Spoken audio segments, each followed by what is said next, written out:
What makes the Witcher books so gripping is all the different perspectives from different characters regarding the same events.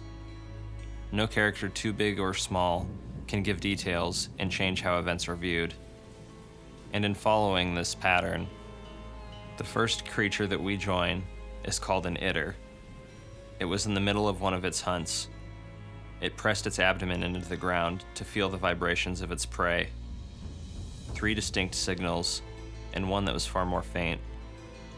It patiently waited for its moment to strike, patiently biding its time until the signals it felt were isolated and on their own, making its kills easier.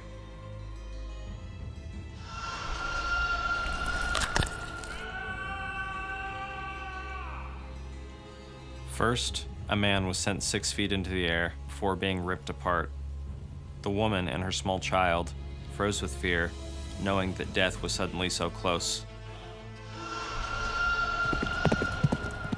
The creature then made its move toward its other prey, but it was then that the 4th presence that it had detected was growing near. Geralt emerged from his secluded position and quickly put himself between the damsel and the itter.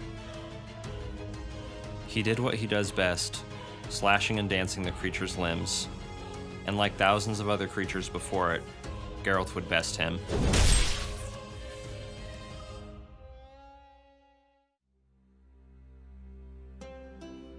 His foe now dispatched, Geralt returned to the villager who contracted him to collect his reward. The villager was filled with gratitude, happy the Witcher saved the lives of the young local woman and her daughter. However, Geralt didn't feel the same nobility, silently reflecting on the situation. He had used the old man as bait, and their safety was really not his priority.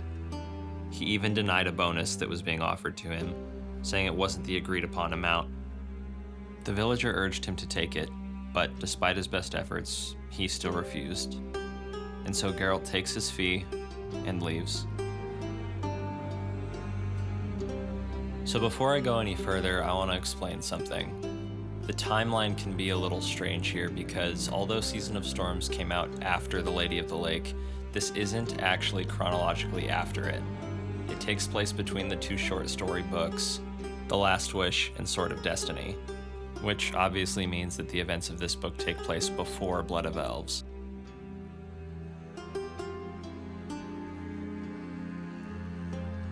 Moving on, we move to the land west of Temeria, in the country of Sidaris, which housed the independent city of Karack, ruled over by the not-so-royal King Belahun. Though his throne was not given via noble blood, the king ruled over his 2,000-resident city with great pride. We join him in the presence of 2 of his sons, as well as a sorceress, by the name of Leda Nade. However, she also went by the nickname Coral, referencing the colored lipstick that she used. She was summoned by him for one reason.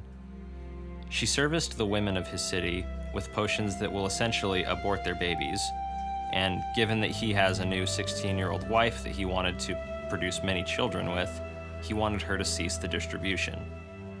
Much like every other sorceress, she had a silver tongue and a talent for manipulation, and she told him that she wouldn't stop, because that was how she made her living, all while ignoring his comments regarding women's place in the world.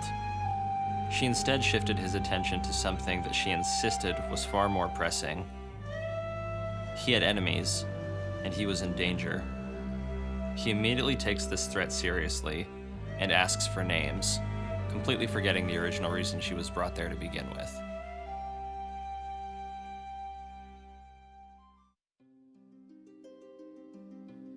Geralt's arrival in Karack was one of his more confrontational encounters. To get into the city, he must first pass through the city's armory. Karack's barracks reeked of farts and burps, in his words, not mine, and was full of burly, head-shaven women stuffing their faces with beans. They waste no time to getting to harassing him, asking him to undress in a much more vulgar way than just asking. And as if he wasn't already uncomfortable enough, he was denied access until he checks in his swords. Despite a lot of resistance coming from him, he eventually realizes that he wasn't going to be able to get into the city without releasing his swords to the barracks. So he complies and shakes off the sexual harassment from all of the guards. Feeling like a snake without its fangs, Geralt made his way to a tavern in town. Once again, he's met with resistance. The tavern had a bouncer, and he tells Geralt that the tavern was exclusive and he was not welcome. But luckily his reputation had reached far and wide. From within this tavern, another gentleman emerged. He immediately recognized the White Wolf and vouched for his heroism from days prior, where he saved a young woman and her child, and it was enough to get him access. Once inside, Geralt made his way to his table, catching glares from everyone he passes.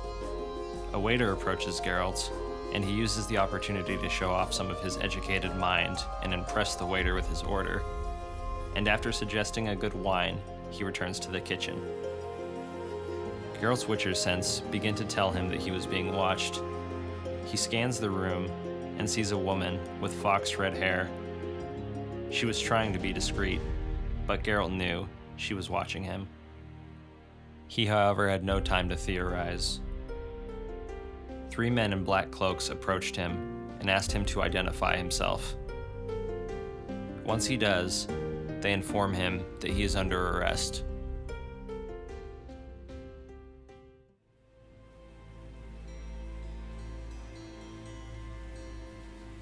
Continuing the book's theme of things happening extremely quickly, we flash forward and Geralt was meeting with his court-appointed lawyer. At this time, he had been in jail for a week and still wasn't told what his charges were. Geralt's lawyer continuously told him that he should be pleading guilty to the charges pledged against him, even if Geralt didn't even know what they were. Understandably, Geralt was growing more and more angry as time went on, being imprisoned for nothing, yet still not being told what his crimes were.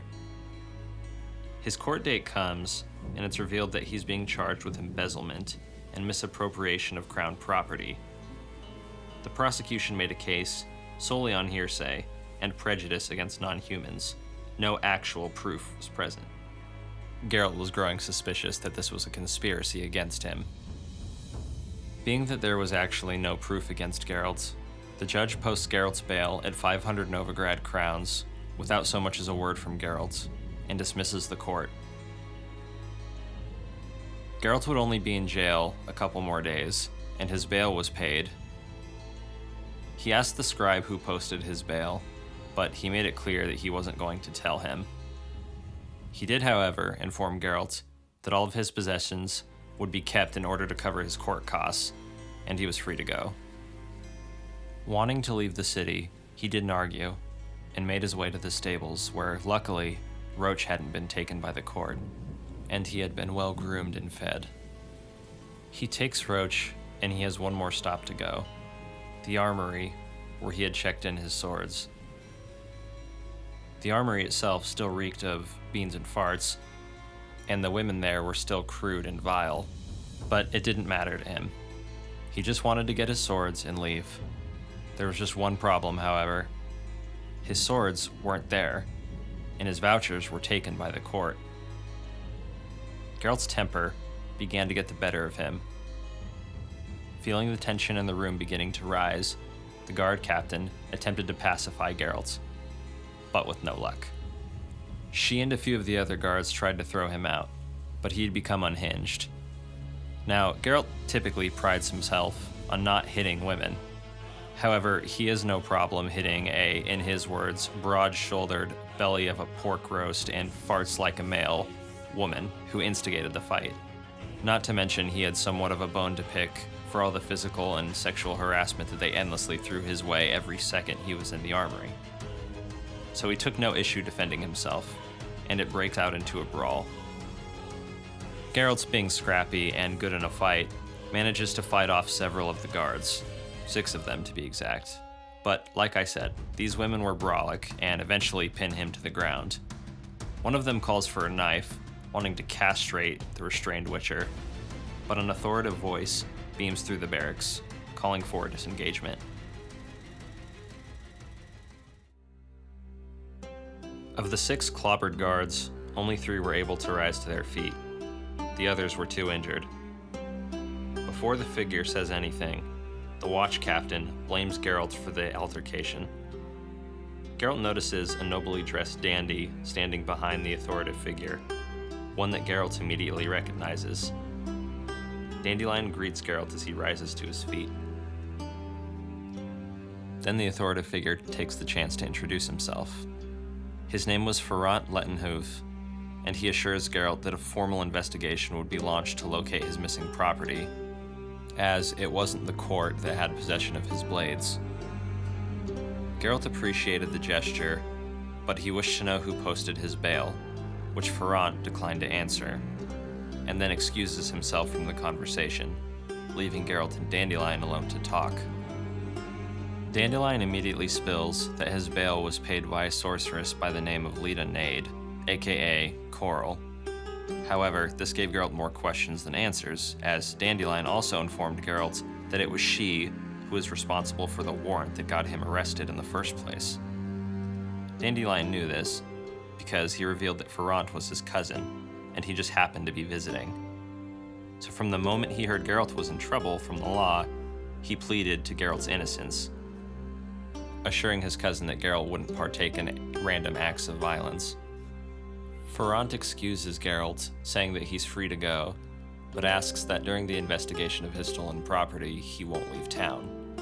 And so Geralt and Dandelion leave. As they left the armory and walked down the street, Dandelion took on the impossible task of trying to convince Geralt to do something other than what he had already set his mind to. They see local coopers making barrels, giving Dandelion a craving for a drink, and all the while wait for his cousin to catch the culprit responsible for the theft of his swords. But Geralt had other plans. Rather than avoid his problems, he wished to confront them.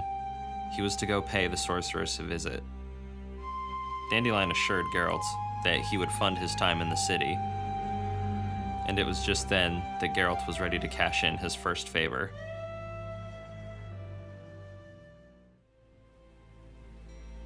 He asked the bard to go to the barrel makers and purchase their stave from them. Though confused, Dandelion did as he asked. As the bard wandered off, 3 massive men approached the lone witcher. Their copious amounts of weaponry, muscle, and knowledge that an unarmed witcher was around led Geralt to believe that he would soon have to defend himself. Geralt hears his name being shouted from behind him. Dandelion threw Geralt his stave. Even without his blades, the 3 mercenaries were no match.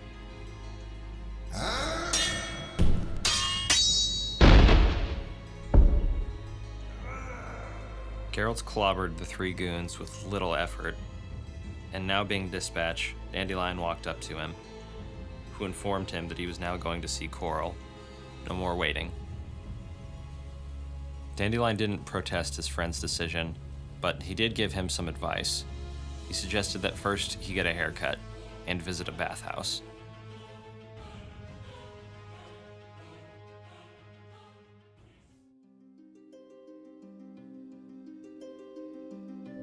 Geralt finally found himself at the abode of the sorceress. She had been expecting him, and as such, she dressed for the occasion, wearing her most revealing dress in an attempt to captivate the Witcher's attention, to fluster him, if you will. Though the sorceress wielded piercing green eyes and natural fox red-colored hair, 2 of Geralt's greatest weaknesses, he had a strategy of his own. Anytime the beautiful sorceress tried to trigger one of his primitive instincts, he would turn the entirety of his attention to her assistant, Mosaic. Of the 2 strategies, Geralt was proving the superior one. Coral couldn't stand the attention that Geralt was giving to her assistant, and as such, she became slightly enraged. However, she hid it well, and their dinner table conversation would carry on.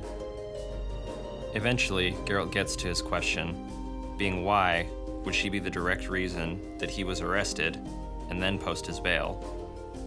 She tells him because she wanted to show him that she could, but couldn't tell him more.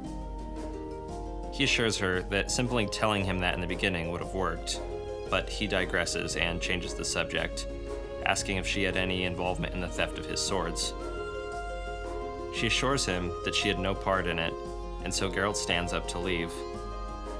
At this point, he's only actually been in her company for about 2 minutes, so she didn't want him to leave already. But she answered both of his questions, so he was ready to go.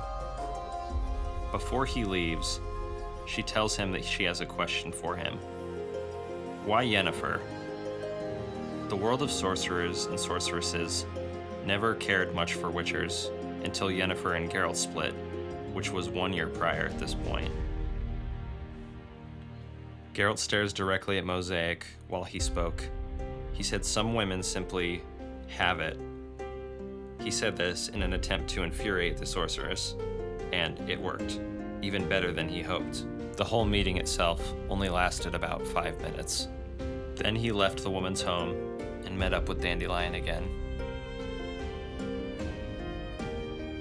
Much later, Geralt and Dandelion wandered the streets. As Dandelion was funding Geralt's time there, they ate well and always had a roof over their heads. While they were walking, Dandelion felt predatory gazes cast over them. He suggested to Geralt that they buy him some swords, as an unarmed witcher draws a lot of attention. They go to a stand, and Geralt quickly gathered that everything in town being sold was overpriced and garbage, and he was not willing to waste the money, even if it wasn't his, and getting one specially made would take too long. And to go even further, going to Kaer Morhen for a replacement was out of the question, because Geralt refused to deal with the ridicule from Vizimir and the other witchers for a witcher losing his swords. Before Dandelion could make another suggestion, Geralt notices Mosaic shopping for produce with a scarf around her wrist. He greets her and asks to see her arm. She doesn't wish for him to see it, but he gets his way quickly.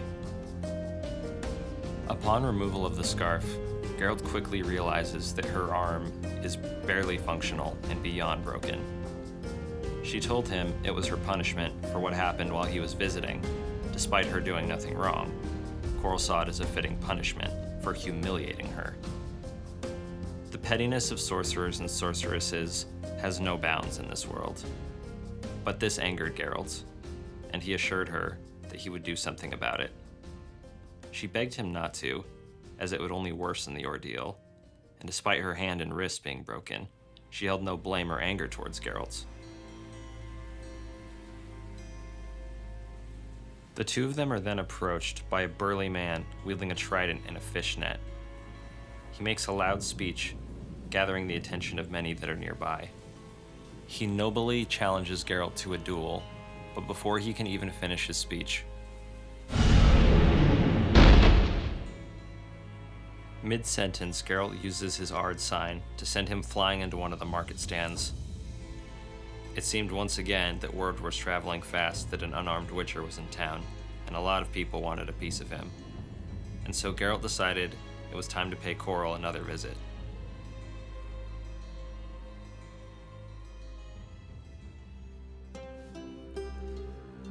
Geralt once again made his way to Coral's home. He picks a flower for the sorceress, and soon enough, he's face to face with the fox-haired sorceress. Though she was somewhat surprised to see the Witcher, her next move was obviously thought out. She took the white flower and expressed her gratitude before stepping out of her dress and waiting for the Witcher to make his move. And despite feeling angered for the pettiness shown towards Mosaic and their first meeting leaving no sexual tension whatsoever, Geralt did indeed make his move. The voice in his head asked the question that we as the reader also have at this point. What are you doing? Why is this happening? But at this time, much like Geralt, we just kind of have to go with it. And this would actually go on for days. They would go to restaurants together and go on walks and share many, many conversations. A complete 180 of how their meeting first foreshadowed. One morning, while Coral was working, Geralt would see Mosaic. He attempted to exchange pleasantries, but she no longer cared to speak with him, likely because he was now sleeping with the woman who disfigured her hand because of him. So she asked to be left alone. Sometime later, Geralt would ask Coral about her assistant, and she would reluctantly indulge his curiosity.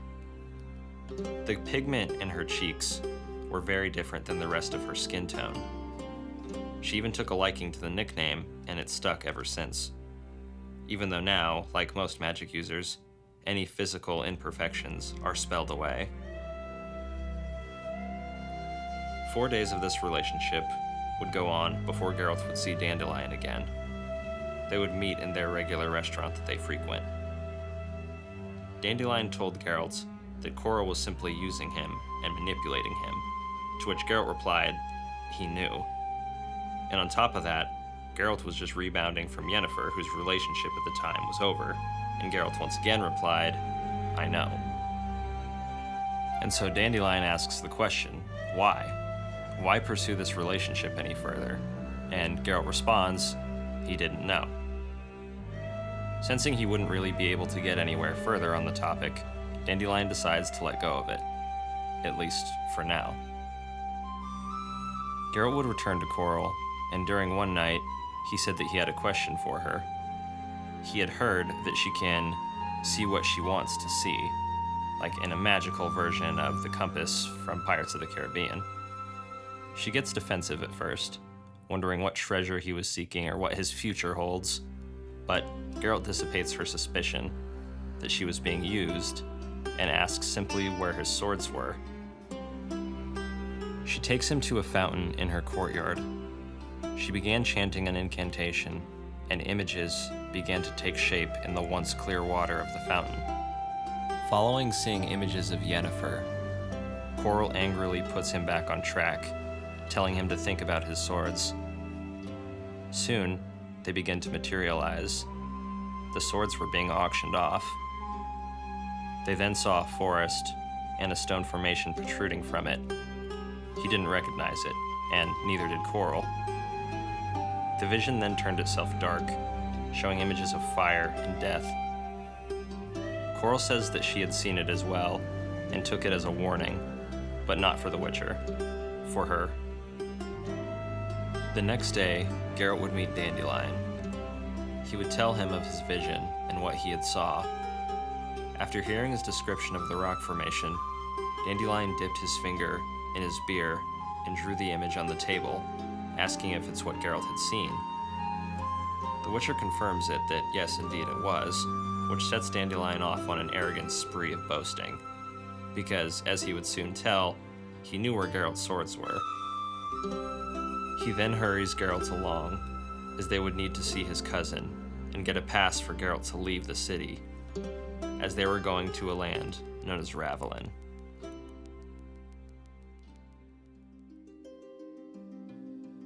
The landmark Geralt saw was known as the Griffin, a large formation of rocks protruding from the wilderness of trees that vaguely resembled the creature if you looked hard enough. Their destination was the halfway point between Sidaris and Karack. A long journey, to say the least, one Dandelion filled with idle chatter, as he does. He wished to know if the rumors were true regarding what would happen if a human wielded a Witcher's sword. As rumor had it, it would cause infertility or impotence. Geralt confided in Dandelion, telling him that though they were expertly crafted, they were really nothing that special, but he preferred that to be kept a secret, as when someone hires a Witcher, they go into the contract expecting someone or something almost supernatural with inhuman capabilities, and that illusion makes finding work significantly easier. Eventually, they arrive at their destination, a large triangle-shaped city with a fortress erupting from the center, with walled-off bastions on the outside. Geralt and Dandelion turned off the main road. Every entrance was guarded by men in non-matching uniforms, telling Geralt that the force here were mercenaries. They see that every entrance was guarded, and realize sneaking in wasn't exactly an option, so they approach an entrance.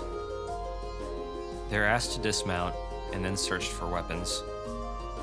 A bruiser appears and advises them to follow him once they're completely disarmed. They're led through a bustling kitchen, a showgirl's dressing room, and eventually they reach a room resembling somewhat of a throne room. A sketchy one, with wicker chairs at that. Once they enter, the door was barred behind them by a monstrous character. A 7-foot-tall half-dwarf, half-ogre, resulting from dark magic, Geralt guessed. Dandelion greeted the creature, named Makita, but the pleasantries weren't returned. They sat in the wicker chairs before their host joined them. He took his attention from the two women on the chase in the corner of his room and greeted the troubadour, who he knew well. Pyrrell Pratt knew Dandelion from his performance at his granddaughter's wedding. He was the head of the organized crime in the region. Out of courtesy, Dandelion asks how he is, to which he replies, "Not good." His liver was trashed, as well as his kidneys. All in all, his health was just terrible. He's one of those characters that likes to hear himself talk, so much so that he moves on from his health and without any prompt from Dandelion or Geralt, begins discussing the matter of his swords, which he knew to be the reason that he was there. He began describing them in great detail, down to the weight of the blade and the identical weight of the hilt, as well as the silver lining that lined the edge of his silver sword, as a blade of simply pure silver would be too soft to hold an edge. Geralt quickly began to understand this man knew where his swords were, but he let him speak. Pratt said the swords indeed came through, but he did not purchase them. Geralt urges Pratt to continue, but he stops and tells the Witcher that information isn't free. He offers the Witcher the information that he requires, as well as a hefty lump of Novigrad crowns, an offer that he's told he literally cannot refuse. And he tells him that he must strip down to his waist and leave through a different door, and with no weapon. Pratt wanted to give his esteemed guest of the evening a show they've never seen before, and many of his guests have seen a Witcher with a weapon. Geralt scoffed and left through the secret door, but not before given the information that was promised to him. He tells Geralt that an auction would soon be held, one that he referred to as the auction at Borsades, and the thief would undoubtedly be there, and that was all the information that he had, or at least that he was willing to give. Though it's not very much, Geralt deems it as good enough and proceeds through the door through a dark corridor. As Geralt somewhat predicted, he found himself in an arena. The floor was sand, with posts forming a circle in the center, and above, screaming villagers, villainous characters, and even the mayor was in attendance. Across from Geralt, he saw his foe.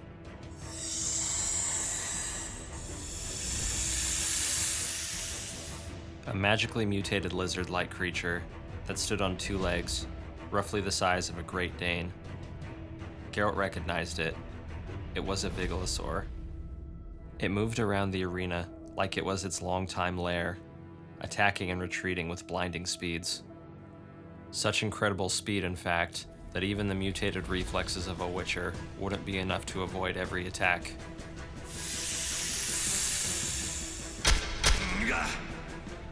The lashes from its barbed tail would find its mark on Geralt 4 times.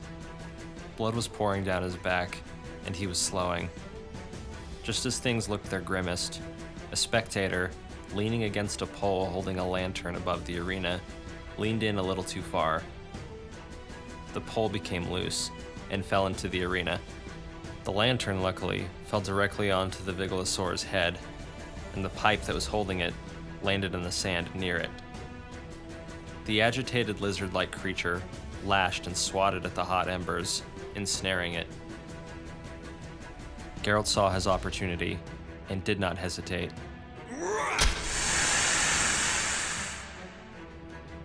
He mustered his strength and leapt for the pipe, grabbed it, and leapt through the air and pierced the creature's head with the pipe. It thrashed and hissed at anything near it for a few moments, before finally becoming motionless in the sandy pit of the arena. The crowd roared and cheered, giddy with excitement, until finally a rope ladder is tossed down to the once White Wolf, currently Red Wolf, and he climbed out of the arena. He's praised by fans and swarmed until he sees Makita in the crowd force his way through and escort Geralt back to Pyral Pratt. Once again finding himself in Pratt's personal throne room, a doctor was waiting to patch up the wounded warrior, all while Pratt used the opportunity to chew Geralt's ear off. He began by sharing his excitement regarding his guest's happiness, including the town's mayor, who would surely give him a political power position now. He added that the pole that miraculously ended up in the arena was on his order, suggesting that had he not given the word, it wouldn't have appeared there. Now, at this point, Geralt had had enough of this man, and as such, as soon as his stitches were done, he got up and began to leave. He had the information he needed, and no longer wished to be in Pratt's company. Despite the claimed horrendous disrespect Geralt and Dandelion were showing him, he said he would allow them to leave, and despite his urge to do something to beat the fear and respect into them, he does indeed allow them to leave. Fast forward to Geralt and Dandelion riding back for Karack, but not long into their journey, Geralt realizes that they are being followed. Not wanting to risk anything, he hands Dandelion the crowns they received and tells him to ride as fast as he can for the restaurant that they regular in Karack. Dandelion obeys, and Geralt turns to face his pursuers. He calls out to them, and 6 riders emerge from the tree line. They were all wearing matching sets of armor, so Geralt figured that they weren't Pratt's band of mercenaries coming to teach him a lesson. Once they approach, they tell Geralt that he must go with them. They assured him that they were not thugs or bandits, and Geralt knew he had no choice, and goes. Before long, they arrive at a tavern, an almost deserted tavern. One of the men escorts Geralt inside. He sees his now host. He was hooded, but his armor matched the others, though more decorated. The hooded man instructs Geralt to sit and tells his men to leave. Now for the most part alone, the man introduces himself. Xander Belahun, Prince of Karack. He tells Geralt that he saw him in the arena and wished to hire him, as he was impressed with his skills. Without waiting for Geralt to reply, he said that he wished to be king, assuming he could do better by his people. But for that to happen, both his father and his brothers would have to be removed. Geralt finally spoke. He said no. A Witcher is not an assassin. Unless you go to the School of the Viper, apparently. Not ready to accept no for an answer, the prince tosses a large bundle of documents on the table. He tells Geralt that they were invoices for contracts personally carried out by him. Several recalled him not charging enough, carrying out shady work, and even going far enough to accuse him of simply pretending to remove a werewolf's curse. The attempt at blackmail didn't even shake the Witcher. He again said no. The frustration growing in the prince have him make one final threat: tarnish Geralt's name, tie him up in court, and drag his legacy through the mud for the rest of his life.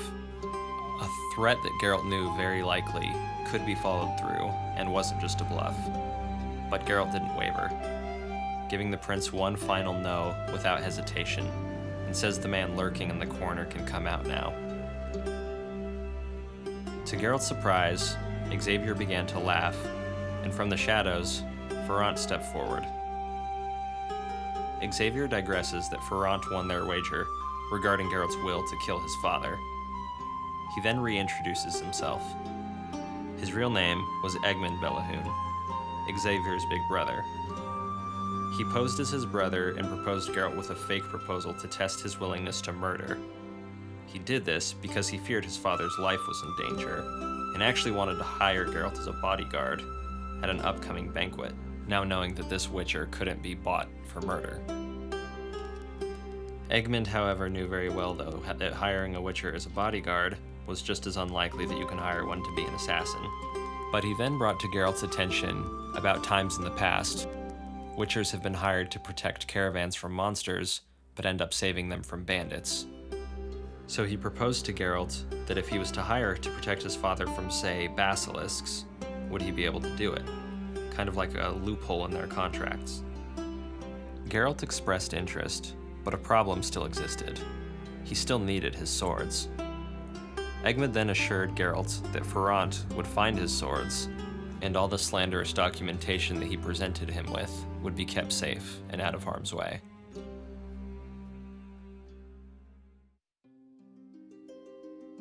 Once Geralt got back to Karack, it was midnight. He went straight to see Coral, who immediately was appalled by his injuries, wanting to know what amateur sewed him up and what caused his injuries to begin with. She sent Mosaic to get her surgery kit. She began restitching his wounds, cursing any surgeon or apothecary who practiced without magic. Geralt replied saying how important surgeons were, as most mages made much more selfish use of their magic. But the topic eventually shifts. News had reached Coral that Geralt would be leaving for Risberg Castle and wished to spend some romantic time with him before he left, if he felt he could. And knowing Geralt, he probably could.